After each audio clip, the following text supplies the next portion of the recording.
যারা মনে করতেছেন আমি সাফাতি, রামদা, পিস্তল, রাইফেল নিয়ে আমি কেন্দ্র দখল করব, তাইলে তাআবানু আলাল ইসমি ওয়াল উদওয়ান, আপনি সীমা লঙ্ঘন করে একজনকে আপনি নির্বাচিত করার জন্য বসে আছেন। মনে রাখবেন ওয়াত্তাকুল্লাহ ইন্নাল্লাহ শাদীদুল ইকাব। খবরদার, নির্বাচন আসছে, ভোট কেন্দ্র দখল করবে অস্ত্র নিয়ে, আল্লাহকে ভয় করো। ওয়াত্তাকুল্লাহ ইন্নাল্লাহ শাদীদুল ইকাব। আল্লাহ পাক রব্বুল আলামিন কঠোর শাস্তিদাতা। আপনার এই ভয় হতে হয় কি করবে না, তার প্রতিনিধিত্ব নির্বাচন করতে যাবে না। কিয়ামত পর্যন্ত যত গুনাহ করবে সে সব গুনার বোঝা আপনি নেবেন। আপনি কি কেন্দ্র দখল করেন, সমস্যা নেই। ওয়া কানা আল্লাহু আলা কুল্লি শাইইন মুকিতা। নিশ্চয় আল্লাহ পাক রব্বুল আলামিন সর্বশক্তিমান, সব বিষয়ের শক্তি, সব বিষয়ের ক্ষমতা আল্লাহ পাক রব্বুল আলামিনের হাতে।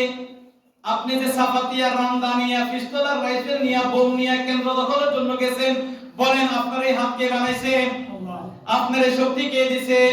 তো মনে রাখবেন আল্লাহ পাক রব্বুল আলামিনের গজব করতে 1 মিনিটও সময় লাগবে না। সাথে সাথে আল্লাহ পাক রব্বুল আলামিন আপনার সমস্ত অঙ্গকে প্যারালাইসিসের মাধ্যমে, হার্ট স্ট্রোকের মাধ্যমে, ব্রেন স্ট্রোকের মাধ্যমে ওই কেন্দ্রের ভিতরে আপনাকে লাশ বানাই দিতে পারবে কিনা? এইজন্য আল্লাহ বলছেন ওয়া কানা আল্লাহু আলা কুল্লি শাইইন মুকিতা। আল্লাহ সর্ব বিষয়ের শক্তির ক্ষমতাকারী। এবার আপনি কেন্দ্র দখল করবেন কি আল্লাহর উপর শক্তি প্রয়োগ করে, নাকি নিজের বাহুবল শক্তি প্রয়োগ করে? এবার আপনার বিচার আপনি করেন। আমি কোরআনের আয়াত পড়ে শুনিয়ে দিছি। কি বলেন? এই কথাটা শুধু নির্বাচনের উল্লেখ করলাম এই না। আপনি তো জমিনের আইল কাটেন, আপনি তো আরেকজনের মাছ চুরি করেন, আরেকজনের গাছ চুরি করেন, আরেকজনের ক্ষেত চুরি করেন, মরিচ চুরি করেন, বেগুন চুরি করেন, খিরা চুরি করেন, কেলা চুরি করেন, আইটা চুরি করেন, ডাব চুরি করেন, হিয়েরও শক্তি হিয়ে প্রয়োগ করেন। যে আপনি নিজের শক্তি দিয়ে আইটা আছে, কেলা গাছে, ডাব গাছে বাইক চুরি করে নিয়ে এসেছেন, ওইখানে আল্লাহ ইচ্ছে করে শক্তি প্রয়োগ করতে পারেনি।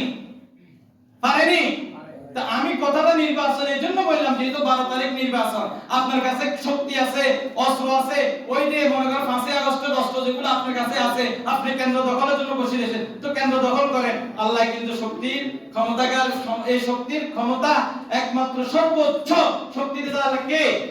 আল্লাহ। কোন আয়াত? সূরা নিসা 85 নম্বর আয়াত। আর কোন আয়াত পড়ে শুনাইছি? সূরা নিসা কত নম্বর? 58 নম্বর। আপনারা নিজেরা